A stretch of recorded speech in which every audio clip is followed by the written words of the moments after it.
Sports Desk at the Columbus Dispatch presents the BuckeyeXtra Basketball Podcast. With your host, Ohio State basketball beat writer Adam Jardy. Brady Batiste says, "Give me the rock." Here it goes.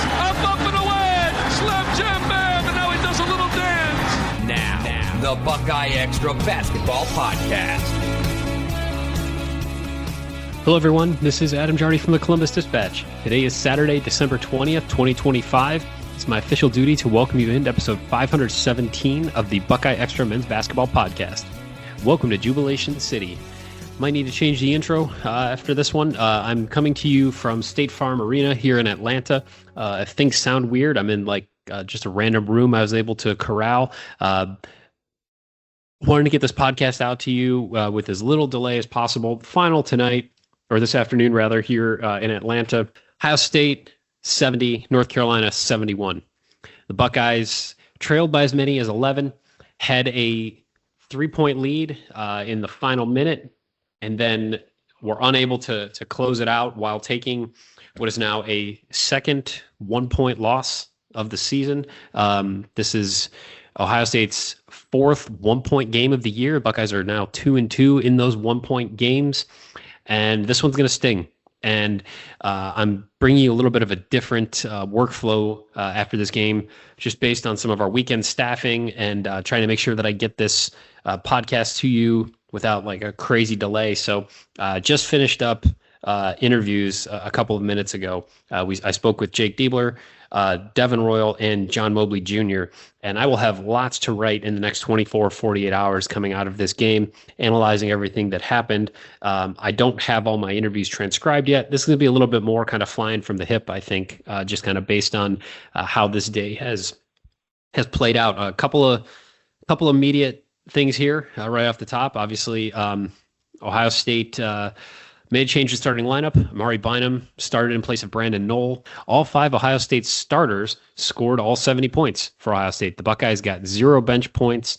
The Buckeyes got 4 bench rebounds. Not a lot there. We'll try to get into that here in a moment. Ohio State did not shoot well. Once again, Buckeyes were 4 of 20 from 3 in this game. So they came in shooting 28.2% from 3-point range against high major teams. They were 31 for 110, I believe, off the top of my head.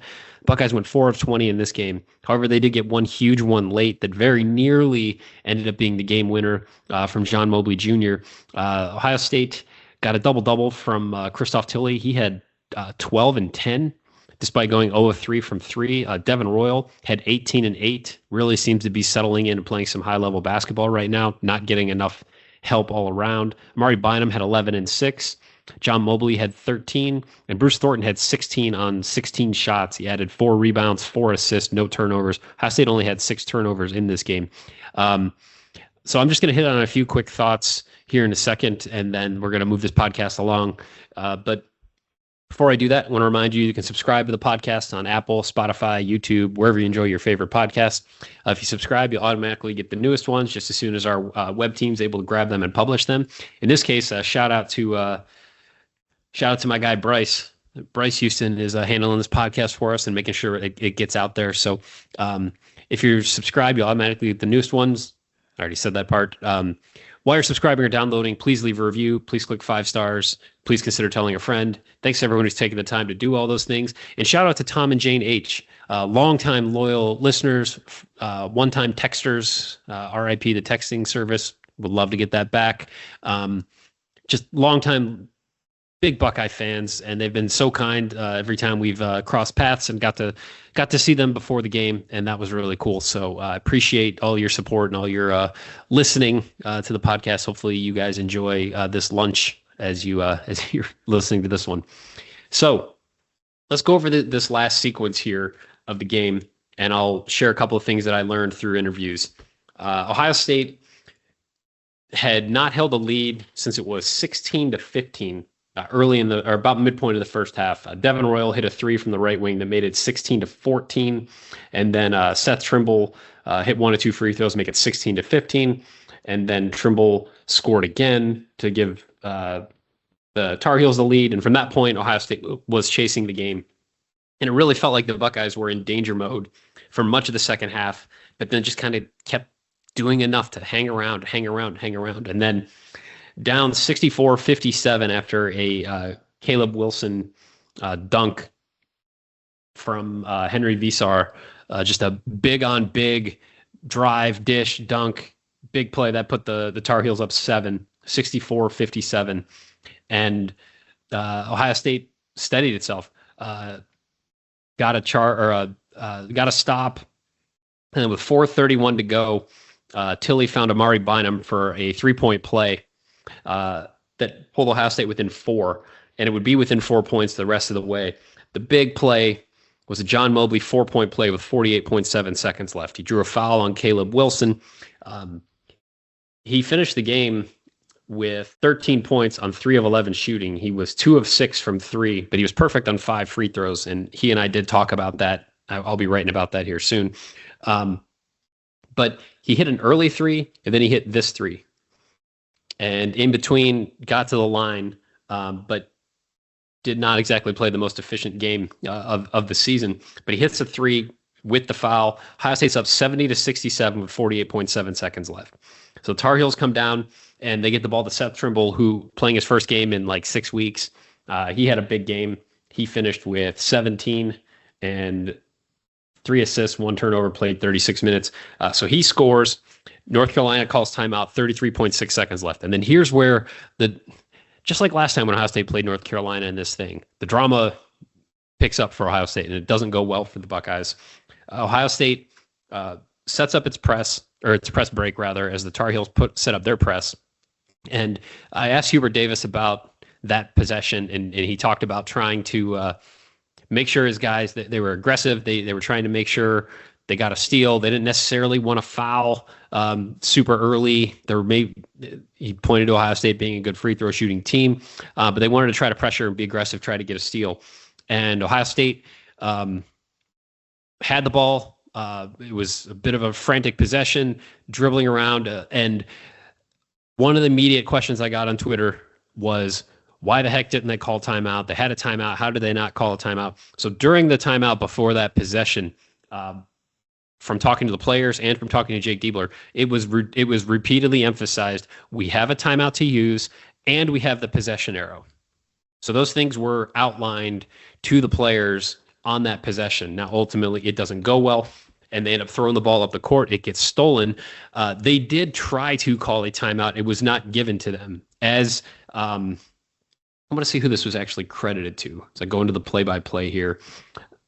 So I'll have to go back and rewatch the exact sequence, but Colin White was called for the turnover. The ball was in John Mobley's hands, and then eventually Colin White turns it over. They did try to call timeout. The timeout was not granted to Ohio State. Mobley told me on the court he could see them trying to call timeout, and they didn't call. It was not awarded to them. He did say that he probably should have called a timeout on his own.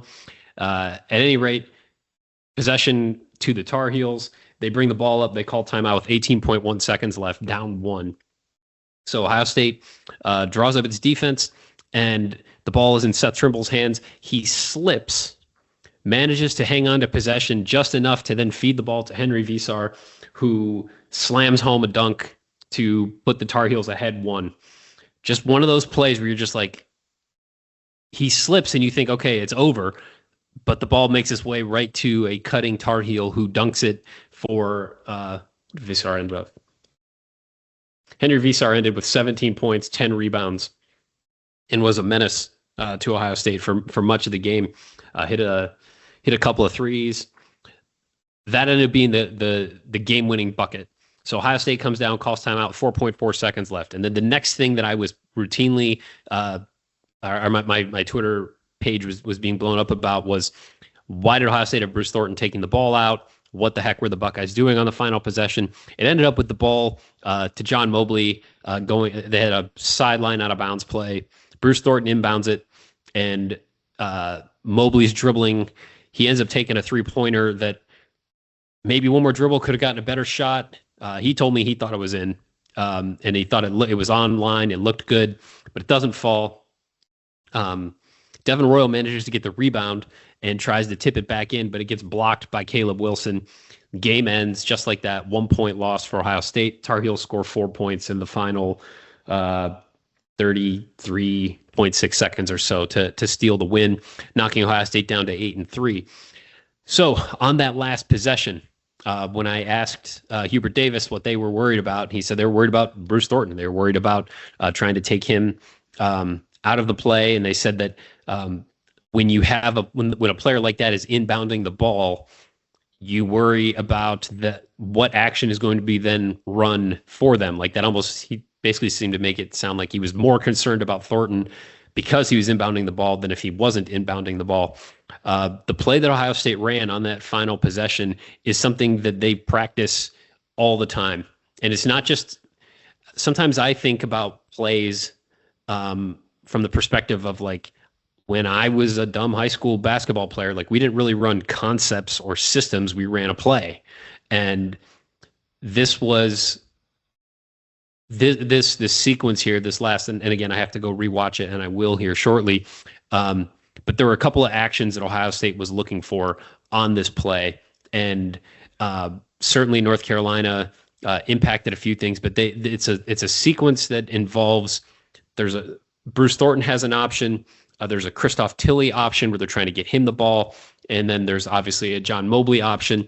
And depending on how the play unfolds, it dictates what you're supposed to do. And so while I think we all look at it and say, is that the best shot you could draw up with 4.4 seconds left?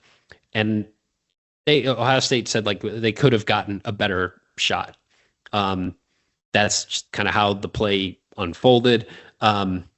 But this was something that they practice with high regularity, and it didn't work in this case, or at least it did not get maybe the highest percentage shot that you would like to get in that kind of moment, to where you're then celebrating a buzzer-beating win instead of having to cope with another, really difficult loss. I mean, that's a game that you felt like you were Ohio State was about to be run out of the gym almost at one point, and they just couldn't seem to find a way to get some stops. They couldn't find a way to get a couple more buckets, and it just felt like this was going sideways for Ohio State until suddenly John Mobley's 4-point play with about 40-odd seconds left, and you're going, holy cow, they're up 3 in the final minute.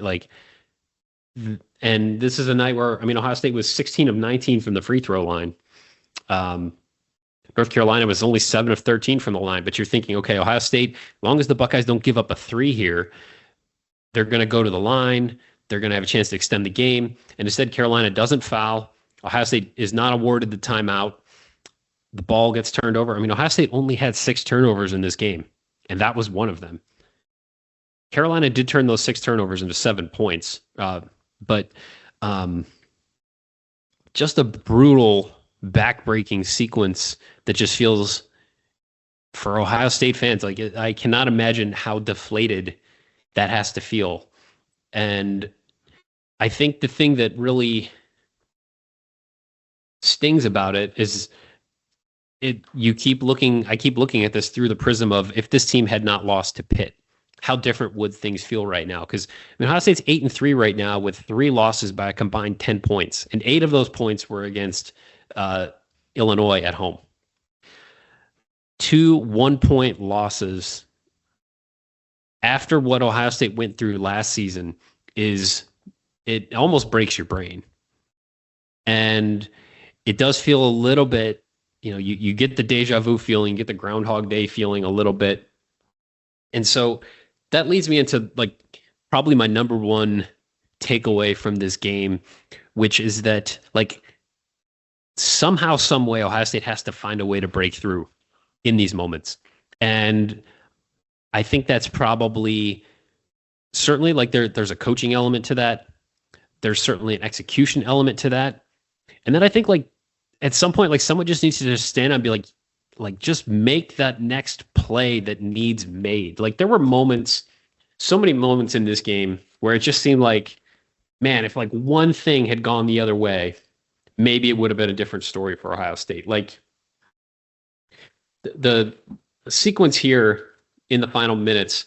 So Ohio State got the benefit of a flagrant foul call Christoph Tilly took an elbow to the face from Henry Visar with 6 minutes to go in the game.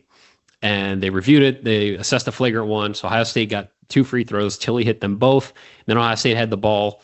And Bruce Thornton got a pretty good shot in the paint. But similar to the potential game-winning shot against Michigan last year at home, he left it short. And then they come down at the other end. And that's where Visar and Caleb Wilson are able to create enough separation, lob, slam, dunk. So Ohio State, having been down 62-55 when Tilly went to the line, they pull within 5 and could have pulled within 3, but instead are down 7 when Caleb Wilson slams that dunk home. And then at the other end, Seth Trimble gets absolutely bowled over by Christoph Tilly on a drive and negates another opportunity for Ohio State. And this is where I thought, okay, now they're going to come down and hit a 3. It's over. But then Christoph Tilly draws a charge on Caleb Wilson on a baseline spin. So Ohio State comes back down. And this is where Amari Bynum has a 3-point play with 4:31 to go. Came with about 1 second on the shot clock that pulled Ohio State within 4. But like moments like that where you have just pulled within 5 and then Bruce Thornton misses a shot and then you give up an alley-oop dunk at the other end. You get called for a charge. Like there seems to be so many of those types of sequences in these games. And I'll get into my next point here in just a second. But like here's another one. Ohio State's down 22-19 in the first half. This is right where the Tar Heels start to distance themselves from the Buckeyes. And Bruce Thornton, and it's hard sometimes to put too much like, hey, come on, Bruce. Like he finishes the night. It was not his best night. A chance to really like solidify himself on the national stage. And I mean, he had 16, but it took 16 shots to get there. He's 0 of 4 from 3. But like in this moment here, Ohio State's within 3 with 5:37 to go, and he misses the front end of a 1-on-1. And he's like a 90% free throw shooter. And then Ohio State comes down and gives up a lengthy possession. Ball goes out of bounds with 10 seconds on the shot clock. Carolina misses a 3, but then Jaron Stevenson grabs the offensive rebound from Amari Bynum and scores. So now Ohio State's down 5. And then Ohio State gets a missed 3-pointer from Tayson Chapman. Christoph Tilly gets tied up. Ball goes the other way. And North Carolina does a great job moving the ball around. It gets to Jaden Young. Only 3-pointer that he makes. He finishes with 3 points in 3 minutes. More bench production than Ohio State got. This was a big 3. It put them up 8. It was a nice one more pass from the Tar Heels, and Ohio State just chasing the game. And that leads us to this might end up being my last point that I'll get into here on this episode. But Ohio State has a number of players that are just not producing at the level that the Buckeyes need them to.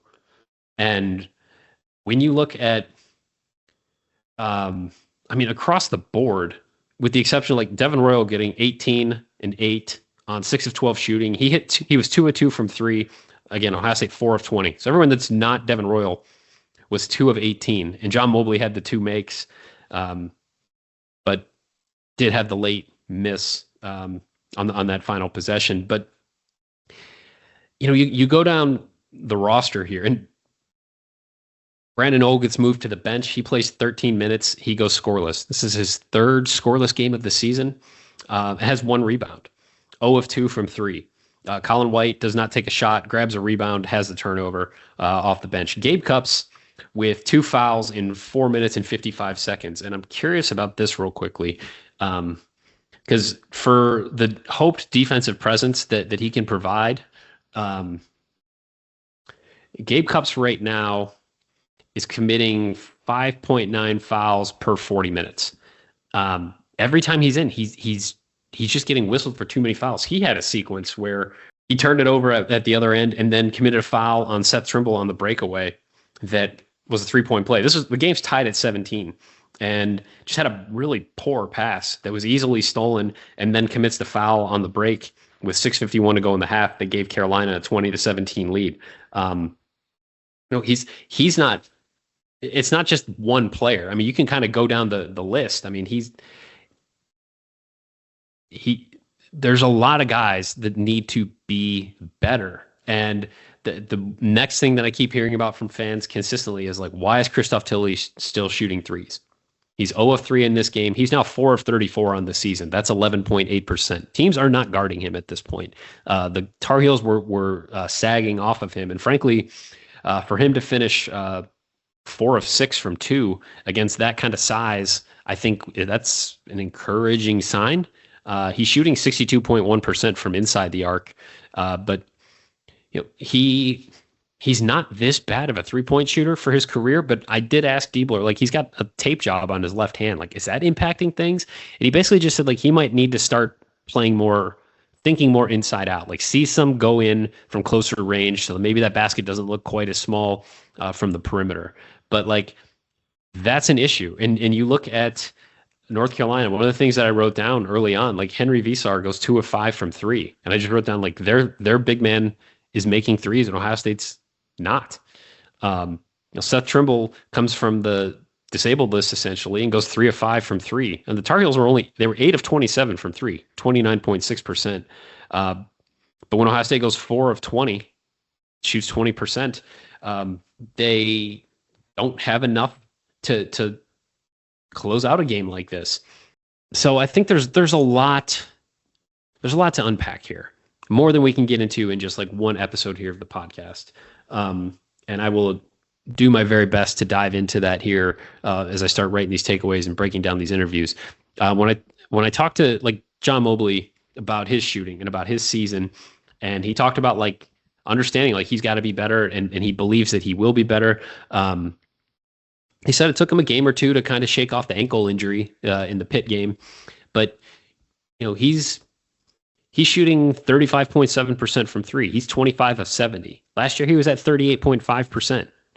Like, that's a step backward for him. And that's something that this team needs. This team needs to make shots from the perimeter. Like, well, I'll never forget at the beginning of the season, at Big Ten Media Day, asking Jake Diebler about something that he was higher on about this team than the rest of us. And I said, last year you talked about this team was going to be a good 3-point shooting team, better than we thought. And he said, this year's team will be better. Well, it's not to this point. And if this team is consistently shooting at a high level from 3 in practice, but it's not translating to games, you do have some point have to wonder when that's going to happen. Brandon Knoll is 3 of 14 from 3. And not that he's, been a 40%. Well, I say that. In his 3 years at Wright State, Brandon Knoll was 36.6, 40.3, and then 36.0 last year. But he was also rebounding at a higher rate, and he was contributing at a higher rate. And this isn't just all about Brandon Knoll, but he's just not producing right now. And that made it a pretty easy decision to move Amari Bynum to the starting lineup. And he didn't play great in this game. He had some issues, and Caleb Wilson wore him down by the end. Like, Caleb Wilson is a special talent. Like, seeing him in person and seeing that athleticism, his jumping ability, he was a star in this game. He finished with 20 and 15. He drew 7 fouls. He was 9 of 16 from the floor. He was really good. And, the stat line that Henry Visar finishes with: 17 points, 10 rebounds, 5 assists, 2 turnovers. He blocks a shot. Caleb Wilson had 3 blocks. That's 2 big dudes contributing in a big way. And I do think that, like, we did see some of Carolina's size maybe impacting Ohio State early on, some of the missed shots in the first half. But I think maybe the final point here, and the last thing we'll cover in this episode, is that there is clearly talent on this team, and there's clearly heart, fight, toughness, all those things, however, whatever, gumption, whatever word you want to use. It just that they cannot wait to start stringing things together. And that continues to be an issue with this team that sometimes it's been able to overcome, just West Virginia last time out. And then other times, like today, when you're playing a top 15 team and you have a chance to flip the, I don't know if narrative's the right word on the season, because it is still, it's still early, and they're going to have a ton of like high major quad one opportunities going forward. But you've had 2 1-point losses that were decided in the final 15, 10, 5 seconds. And that's the kind of stuff that can really derail the progress of a season and cast, I think, doubt on this team is good enough, but can it win? And when you look at all the opportunities that lie ahead for Ohio State and all the things that it can still do to put itself in position to make the tournament, all those opportunities are there. But games like this, games like Pitt, honestly, even like beating Notre Dame by 1 and having to take West Virginia double over, like these are enough things that it shows you there's toughness, there's competitiveness, but it does make you wonder, is there enough there that they can take advantage of the opportunities that are ahead of them? And it doesn't mean that they can't, and this game is not a referendum on the season, but it does show you that like there is a lot of work that still has to be done for this team to get where it needs to be. And these next, I don't know, 2 weeks or so are going to be interesting. I mean, Ohio State plays, I say interesting. Grambling State comes to Ohio State on Tuesday, and then after that, it's high majors the rest of the way. And they'll go to Rutgers on January 2nd. So Ohio State still at KenPom projected to go 19-12, projected to go 10-10 in the Big Ten. I mean, that would be a tournament resume. But you'd really like to have found a way to get this one done, or to get the Pitt one done, or certainly both of them. And then what a different story we're talking about right now. Last thing real quickly, I don't expect that Ohio State's going to do anything. Like, we've seen some teams add some players mid-season with immediate eligibility. That doesn't sound like it's in the offing for Ohio State. So I don't be counting on like reinforcements to come rolling in anytime soon. So I'm going to wrap this one up so I can get it to Bryce in time to get it out to all of you before his shift ends. So now I'm going to start writing, but thanks for bearing with me on maybe a little bit more rambling of a podcast than normal. But I'll be back with you again Tuesday night to break down Grambling State and kind of set things up heading into what will then be an extended break for the Buckeyes as they take some time away for the holidays. So as always, you can send along your questions, your comments, your love notes, your hate mail, and otherwise constructive criticism to me at Adam Jardy on Twitter or ajardyddispatch.com. Thanks again to Bryce for putting this together and getting this out to you on a Saturday night. I'll be back with you Tuesday night. So until then, be kind, take care, and we'll talk soon.